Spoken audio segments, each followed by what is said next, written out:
had always thought that working for one of the country's most notorious billionaires would be the opportunity of a lifetime.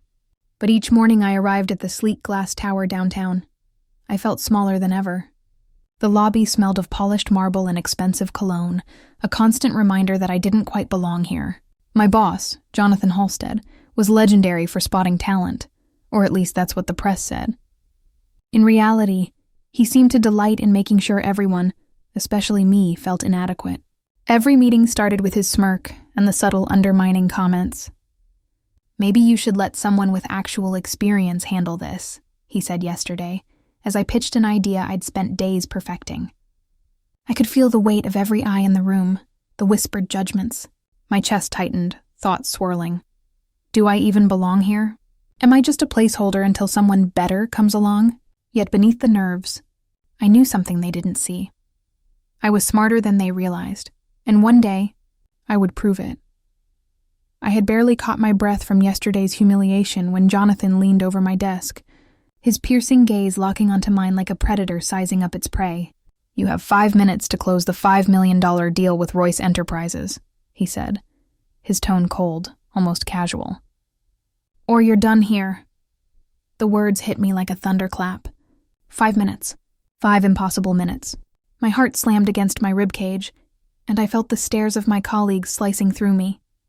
Half shocked, half smug, all silently waiting for me to fail. Sweat prickled at the back of my neck, and my stomach twisted in knots. How am I supposed to do this? Everyone thinks I'm incompetent, but they have no idea what I can do. My mind raced, calculating, imagining every possible outcome, each one more terrifying than the last. I could feel humiliation creeping up, a public failure looming that would define me in this office forever. And yet, somewhere deep inside, a flicker of defiance sparked. Could I pull this off? Could I actually win? As the clock on my desk ticked like a countdown to disaster, my mind drifted to every time I'd been underestimated before. In college, professors dismissed my ideas in group projects, insisting someone more experienced should lead. My first internship had been worse. My supervisor constantly took credit for my work while publicly belittling me. Even at home, my parents had shrugged off my achievements, praising my older sibling for minor successes while I stayed in the shadows. Each moment had stung, each dismissal leaving a scar, but they had also been lessons in disguise. I learned how to read people, how to anticipate objections before they were voiced, and how to twist empathy into strategy. I remembered the way I'd once noticed a quiet teammate's subtle hesitations and adjusted our pitch, winning a client we had all written off. Those small victories had taught me that under pressure, clarity, and observation mattered more than raw talent. I realized now that every slight, every doubt cast on me, had been preparation for this exact moment. I slammed my laptop open and started combing through every email, presentation, and client file I could find. The office around me buzzed with the usual hum of keyboards and murmurs, but it all felt distant, like I was underwater. "You'll be fine," whispered Mia, my colleague, sliding a folder across the desk. Her eyes were full of genuine concern, the kind that made me want to lean on her but also fueled my resolve. "I can't fail," I muttered under my breath, gripping the edge of the desk until my knuckles whitened. I imagined Jonathan in the corner, leaning against his pristine mahogany desk, that smug smirk plastered across his face as if he already knew I was doomed. The seconds ticked mercilessly. I sorted through client objections, competitor intel, and financial projections, my mind racing faster than my fingers. My notes scattered like confetti, a chaotic map of my strategy taking shape. In that chaos, a strange calm settled over me. While everyone else saw panic, I saw opportunity, small gaps, overlooked details, human tendencies I could exploit. The contrast was sharp, me, frantically composed, him, arrogantly confident. I knew one misstep would ruin everything. But the challenge lit a fire I hadn't felt in years. I walked into the video call with Royce Enterprises, my heart hammering, palms slick. I opened with my pitch, concise and polished, but within seconds, the client's expression shifted. "I'm not sure this aligns with our goals," he said, voice polite but skeptical. My stomach sank. I caught Jonathan leaning back in his chair, arms crossed, smirk creeping across his face. Across the room, Colleagues exchanged barely concealed grins, waiting for me to falter. Not now, not here. I can't let this happen, I thought, panic bubbling beneath the surface. I stumbled over a few words, watching the client's attention drift. My mind raced, scanning everything I'd prepared. Then, like a light piercing through fog, I noticed it. A footnote buried deep in their last quarterly report. An overlooked metric. A small but crucial dissatisfaction with their current supplier. My pulse quickened. This is it. This is my leverage. I took a deep breath, leaned forward, and asked a pointed question, highlighting the gap no one else had noticed. The client's eyebrows lifted slightly, a flicker of interest crossing his face. For the first time, I felt the tiniest shift of power toward me, a reminder that even in near failure, opportunity often hides in plain sight. I leaned closer to the screen, forcing myself to slow my racing heart. Every second felt like a lifetime. The digital clock on my laptop, a merciless reminder that time was slipping through my fingers. I reminded myself of the hidden detail I'd discovered in their report, the dissatisfaction no one else had seen. I understand your team has been struggling with delivery delays, I said, my voice steady despite the storm inside me. What if we structured the implementation to eliminate that risk entirely? I've run the numbers and mapped out a process tailored to your exact needs. The client's gaze sharpened, curiosity replacing skepticism. My mind screamed, if I fail, everyone will think I'm incompetent forever. They'll see me as a weak link, a wasted hire. I can't let that happen, not today. I paused for a heartbeat, scanning the notes I'd frantically prepared, then added a personal touch, referencing a recent company initiative I'd noticed no one else mentioned. The tension skyrocketed, each word a delicate negotiation, each second a gamble. Slowly, the client leaned back, nodding slightly, and I felt the first real stirrings of hope. The tiniest shift, but enough to remind me that this fight was far from over, and I had the tools to win. I barely allowed myself to breathe as the client's expression softened, the first genuine spark of interest breaking through the skepticism that had dominated the call. That actually makes sense, he said, leaning forward. I hadn't considered structuring it that way. Relief surged through me, but I kept my tone professional, keeping the momentum going. Across the office, I caught Jonathan's eyes, his usual smirk replaced by a flicker of shock, almost disbelief. The smug aura he carried like armor had faltered, and for the first time I felt the subtle thrill of power shift. Peers who had whispered and smirked moments ago now exchanged wide-eyed glances, silently acknowledging that I had just done something no one expected. I reminded myself to stay focused, my pulse still hammering, from the one everyone underestimated to the one now being heard. From powerless to influential in seconds. Every word, every gesture mattered as the tension ratcheted higher, the countdown still pressing.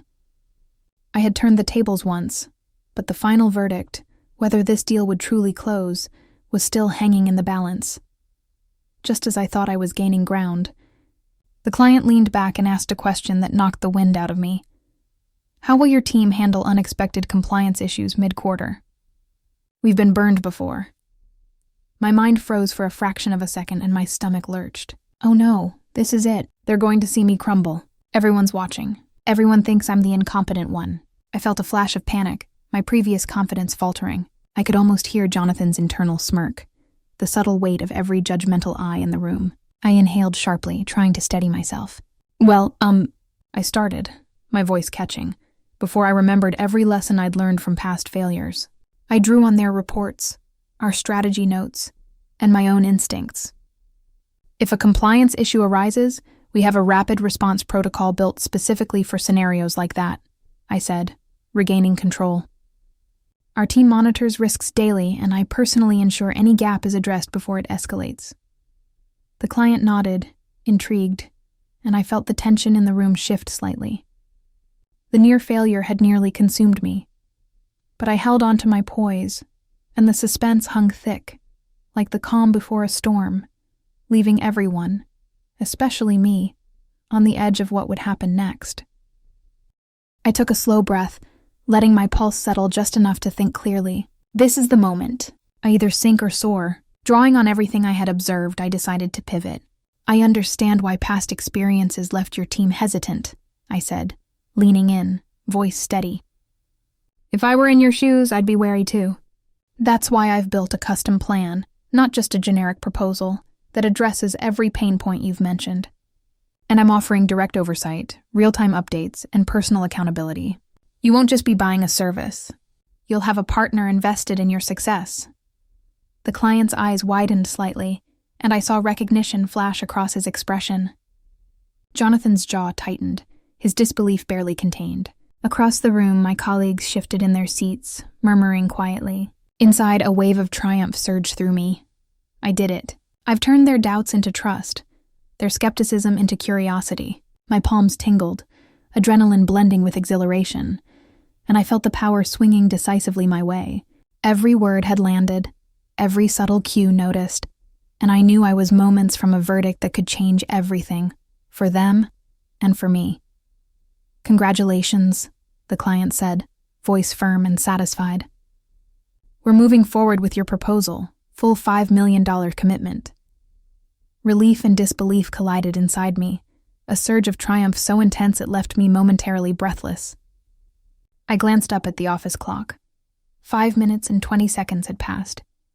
Jonathan's face had drained of color, the smug arrogance replaced by something unreadable, a mix of shock and irritation. His usual authoritative posture seemed smaller somehow, diminished in the wake of my success. Around the room, my colleagues stared, mouths slightly open, whispers of astonishment filling the air like a chorus of approval. Mia grinned at me, barely able to contain her excitement, while others avoided eye contact, suddenly aware that the underdog had just rewritten the rules. From overlooked to respected, from powerless to influential, from dismissed to victorious, my chest swelled with vindication. Every slight, every smirk from earlier months replaying in my mind as justification. I straightened my shoulders and allowed a small, controlled smile to creep across my face, savoring the sweet reversal. Looks like we're moving forward, I said, voice steady, carrying a calm authority I hadn't dared feel before. Inside, I marveled at the perfect orchestration of risk, intuition, and strategy. Jonathan's silence was deafening, the office ambiance charged with my triumph, the tick of the clock marking not just time passed, but a victory earned. I had won, not through force, but through intelligence, empathy, and sheer persistence. And in that moment, I felt a rush of justice, a quiet revenge delivered not with anger, but with undeniable proof of my worth. Jonathan finally approached my desk, his expression a careful mask of neutrality, though I could see the flicker of irritation beneath. Well, impressive work, he said, voice clipped, avoiding eye contact. I nodded, letting the moment linger. Thank you, I replied, keeping my tone polite but steady, allowing just enough confidence to remind him I hadn't just survived. I'd excelled. As he walked away, I felt a subtle shift in the office dynamic. Colleagues lingered, offering congratulations, their eyes betraying admiration, and in a few cases, thinly veiled envy. Mia leaned over with a quiet smile. You really did it, she whispered. I allowed myself a small, private grin, savoring the feeling that I had claimed my place here, not by luck, but by skill and determination. Inside, I felt empowered in a way I hadn't before. The weight of doubt lifted, replaced with clarity. I was respected, capable, and no longer invisible. Every smirk, every slight, every underestimation had fueled me to this point, and now I could finally embrace the quiet pride of victory. Sitting back in my chair after the adrenaline had ebbed, I let my mind wander over everything that had led to this moment. Every doubt cast on me, every sideways glance from colleagues, every subtle jab from Jonathan, it had all been preparation. If they had recognized my potential sooner, maybe this wouldn't have felt so sweet, I thought. But the truth was, being underestimated had sharpened me, forced me to observe, calculate, and improvise in ways I never would have otherwise. I smiled faintly at the irony. The very arrogance of others had been the fuel for my success. It wasn't just about winning a deal. It was about proving, first to myself and then to everyone else, that cleverness, resilience, and perseverance mattered more than privilege or ego. And yet, as much as I relished the triumph, I couldn't ignore the bitter edge. The work culture, with its hierarchy and hidden biases, was still flawed, still unforgiving, still in that tension between victory and imperfection. I felt a profound satisfaction. Karma had delivered in my favor, but I also knew this was just the beginning of navigating a world that demanded constant vigilance, cunning, and courage. I leaned back, letting the buzz of triumph settle around me, but even as congratulations flowed and whispers of awe circled the office, a small, uneasy thought nagged at the edge of my mind. Little did they know, this was only the beginning. The same colleagues who had doubted me would be watching every move I made from now on, their envy simmering just beneath the surface. Jonathan's glare had softened, but I could sense the quiet plotting, the subtle tests he would inevitably set in my path. And beyond the office walls, bigger challenges were looming. Clients with hidden agendas, rivals waiting for a misstep, and opportunities that could either elevate me or destroy everything I had fought for. I smiled faintly, a mixture of anticipation and determination coursing through me. They thought today was the climax, but I knew better. My story, my rise, and my eventual revenge were far from over, and every second to come promised suspense, stakes, and the kind of triumph only a few ever truly understand.